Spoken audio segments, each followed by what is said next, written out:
Good afternoon, and thank you for joining us on Across the Fence. I'm Jolie Whitney. Before August slips away into a moment in time, our resident master gardener, Julie Parker-Dickerson, wants to let everyone know that fall is the best time to take advantage of late season sales at nurseries and garden centers, especially when it comes to shrubs. Julie visited a Vermont gardening and nursery institution to pick out a few favorites that are sure to keep your yard in bloom for years to come. I'm at Vermont's oldest nursery, established in 1893 and still here today. Beginning as a plant catalog famous for offerings of hybridized lilies, they also offered trees, shrubs, perennials, and roses. As Vermont grew, Horsford Nursery grew as well.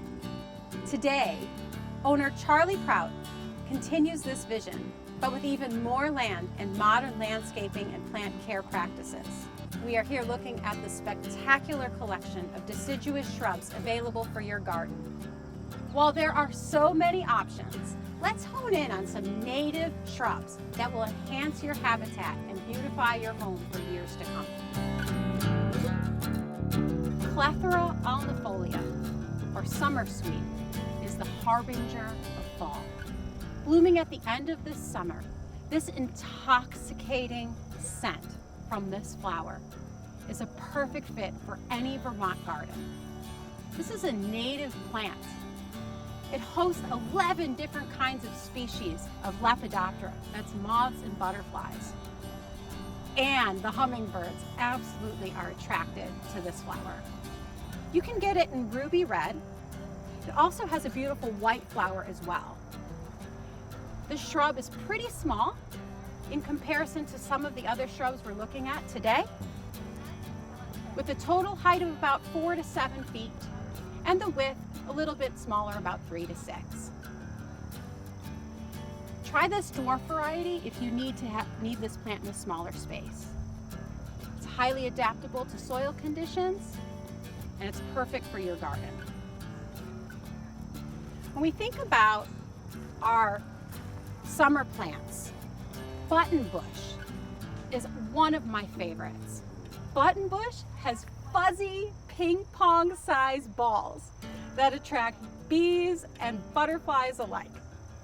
They last for a pretty long time, sometimes even from July to the beginning of September.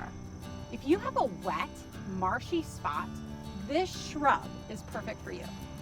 It can be huge, so you want to make sure you plant it in a space that's in the back of your garden. The fuzzy balls that emerge will turn into dark red seed pods, which are so cool to check out at the end of the summer. Just as spring turns into summer, I want you to plant these two shrubs together. Here we have the dark foliage of the ninebark, and we have a buddy that's perfect for ninebark, Mach orange. Mach orange is a host plant, and it has bright white flowers. So does the ninebark, with small white flowers in clusters. When you plant these two together, the contrast is amazing. Reds, whites, and dark greens. When you plant these, you can plant them in a wet space. Ninebark gets a little bit bigger, and it's a great option for a wet spot in your yard. Mach orange could use a little bit more drainage. It's also a smaller shrub, so if you have a smaller space, Mach orange is a good plant for you to host some butterflies and moths and have it in a spot where it's not going to get too big. Just as the winter is turning to spring, Father Gilla is an amazing plant to have in your garden. This foliage doesn't emerge first. Instead, really interesting bottle brush flowers are going to be the first thing you see and smell. They smell just like honey. It's such an amazing plant to have in a wet area of your yard. It does come in a dwarf variety, but I would recommend go in the full Monty. Get the big plant because this is going to be great as an early spring bloom, especially when not much else is up. I like to get this plant for my dad because it reminds me, well, Father Gilla, kind of a fun name, and it also blooms in the spring. So it's a way to remember it's bloom time. In the fall, don't miss the spectacular foliage. We're talking reds, yellows, and oranges. It's full of color. So you may forget about it during the summer months, but you won't forget about it in the fall.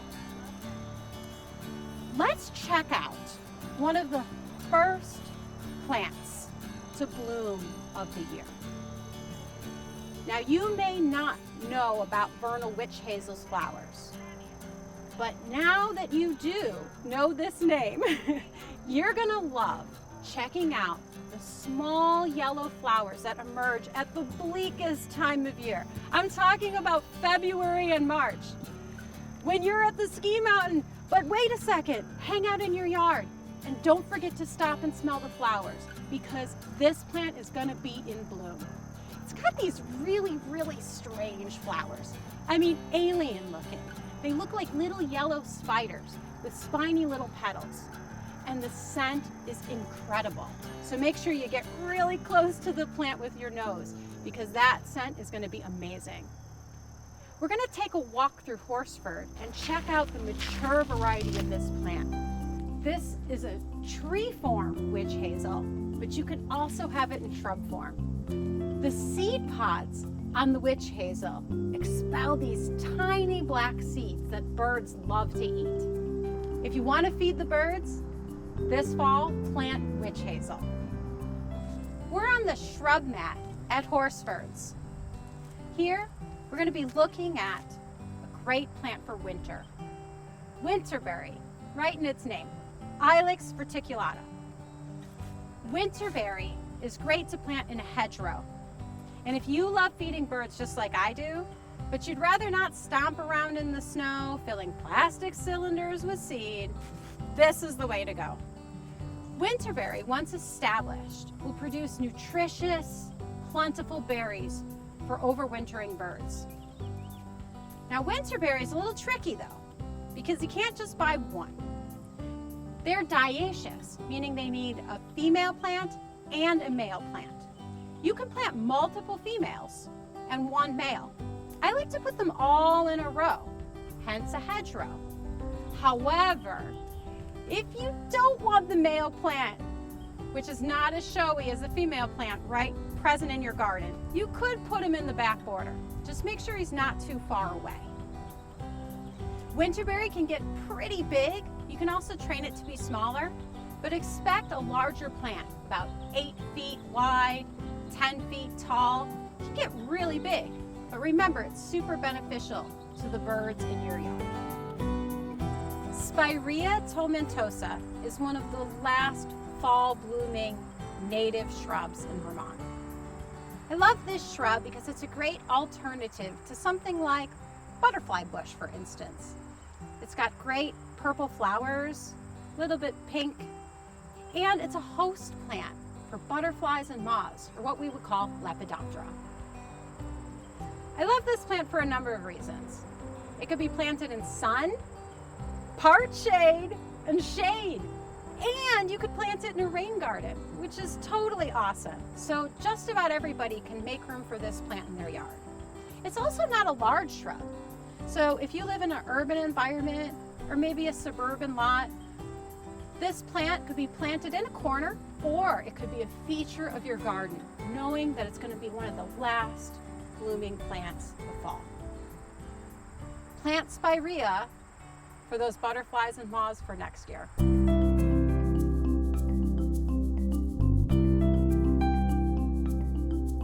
When you hit up those plant sales at the end of summer and the beginning of fall, I want you to think plant native. Plant native shrubs. Shrubs are an investment. Shrubs are generally not an inexpensive part of your property. They grow for a long time, sometimes even decades. And because of that, you want to make your selections really, really well. So you want to plant a plant for the right space and for the long term. And you also want to plant it for different seasons. We've covered a lot of host plants today. Those are really great to enhance your garden. And we've got a lot of great nectar plants to enhance your space as well. If you're planting shrubs, think native. I'm Julie Parker-Dickerson with Across the Fence. Thank you, Julie. From selecting shrubs to how to love a forest. That's the title of a new book by former Chittenden County forester turned author Ethan Tapper. I recently sat down with Ethan to talk about his book, singing in a punk rock band, and why a chainsaw is a tool that cuts and cures in equal measure. Here's part of our conversation. You know, I think a lot of the book is about exploring this radical idea of what it means to love a forest. Now, you might think that might mean we should leave forests alone and just sort of let nature take its course. But actually, what I talk about a lot in the book is that our forests are really struggling, and they're facing all of these, harmful legacies of the past, these challenges of the present, and this uncertain future. And what we need to do is to help them. And that contains a lot of different things. It might mean cutting trees, which to think that cutting a tree could be something that's positive for a forest is kind of a radical idea. And you say you're a self-described radical even before it comes to forestry. Can you tell me kind of how that process started?